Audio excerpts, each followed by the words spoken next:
Hi, my name is Gabe Arnold. I'm the founder of Business Marketing Engine, and all this week we're talking about email marketing. Today we're going to talk about how to determine what type of content to email to your list. So we'll break that down and make sure you're fully equipped to be effective in your email marketing. So stay tuned and we'll dive right into it.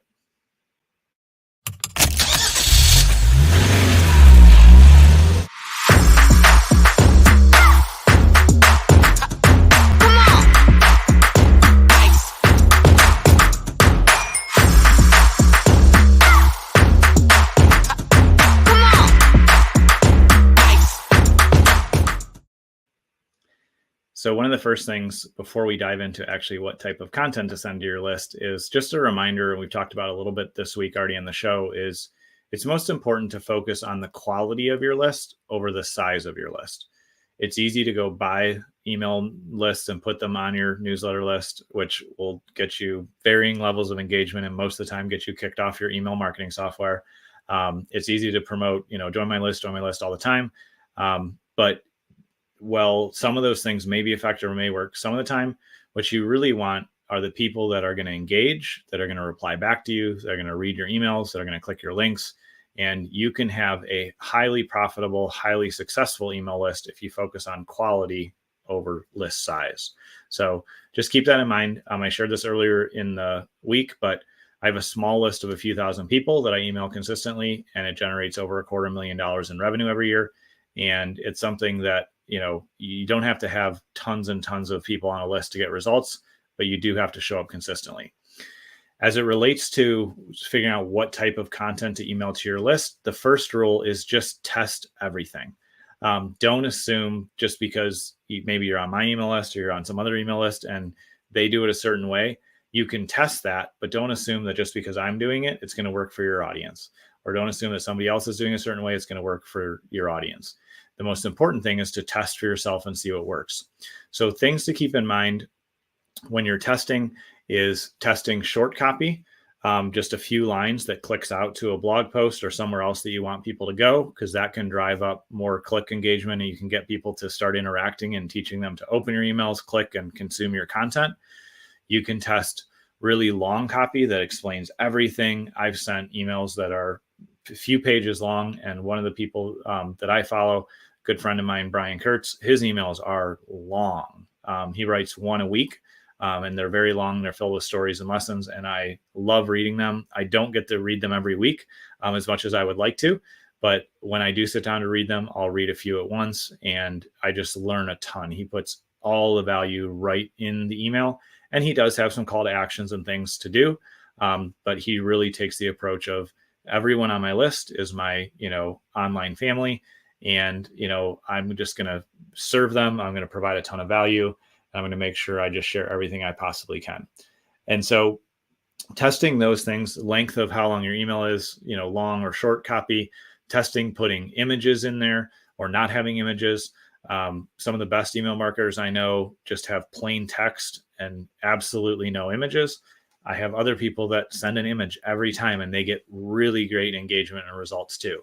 So what's important is figure out what you can put into the framework that we talked about on Monday's episode, which if you haven't listened to that, you can go back to that one.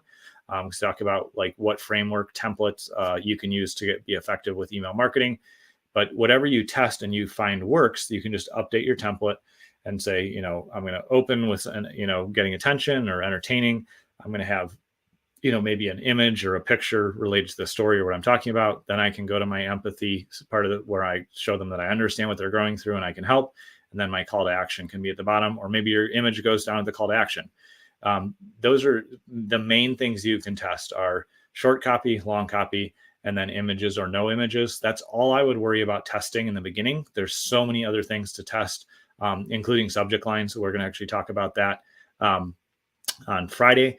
You can test subject lines. So that would be the other thing to test. But beyond that list, I wouldn't test more than that because that's more than enough to test and see what gets results. And sometimes I'll test a format or something for a few days or a week. Sometimes I'll alternate my tests during the week. Whatever you do, just plan out your test and then make sure you're seeing how many people are opening, how many people are clicking, and then how many people are replying. That's another thing actually you can test as well as I'm thinking about. You can test asking, instead of asking somebody to click, you can say, if you're interested in this, reply yes. You can just ask, you can tell people exactly what to reply, and it can be a really short message. So when you do that and you test, you'll see, oh, for me, like short email works great because I get people to click and then I get good engagement. Or long email copy is working well for me because people reply, and I can tell that I get better and better open rates the longer my email is. All of those things you test, you can document and see what works, and then you can do more of them. And once you test, I don't ever think I'm done testing, but I'll test again in 3 months or 6 months, or at the longest a year later, to see if anything in my audience has changed.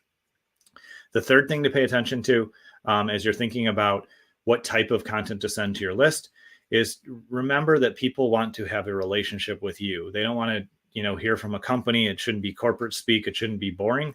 Writing in your own voice and your own style is really important. Just be you. Don't worry about perfect grammar. Don't worry about how you structure things. Just test and keep being consistent, because the more you create email copy, the better you'll get at it.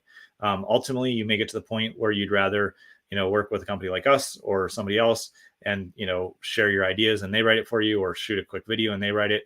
There's a bunch of ways to solve it, but in the beginning, there's a lot of value in you taking your own time and writing your own email copy and sending it out. And so, like I said, just be yourself. I have a friend who consistently sends emails and makes a ton of money from them. And he has his own company that he sends email for. He works with a really large company as well, where he does all their email marketing, and his grammar isn't perfect. He has typos. He has errors inside his email, but he makes money every time he emails his list. And it's because he's consistent and he's speaking from his heart in his own voice. And he's not overly concerned about perfectionism or trying to make everything perfect. Yes, I think you should proofread your emails. You should put the best thing you can out there, but it's more important to be consistent in having the communication than thinking the email has to be just right to be effective, because any type of warm, sincere, from the heart communication to the people that are on your list is going to get you a great result, as compared to like trying to polish it, make it perfect, and not being consistent. You'll lose that relationship if you don't show up on a consistent basis. So those are the things that I would just encourage you to think about as you think about what type of content to send to your list. Side note again, your list quality is way more important than the size. It can produce huge results for you. But once you have that in mind, just remember to test everything, your subject lines, the length of the email, long or short, putting images in, asking for replies. Just test and see which things works best for you. And while you're doing that, just speak from the heart, write as who you are.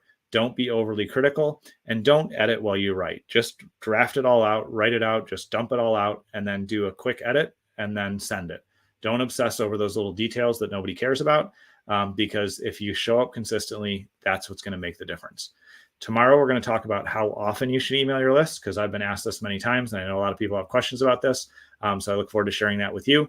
But if you need any help with email marketing, whether it's strategy or execution, my team and I would love to serve you with that. So you can head over to businessmarketingengine.com, or you can message me or comment down below, and we'd be glad to help. And I will see you on tomorrow's episode.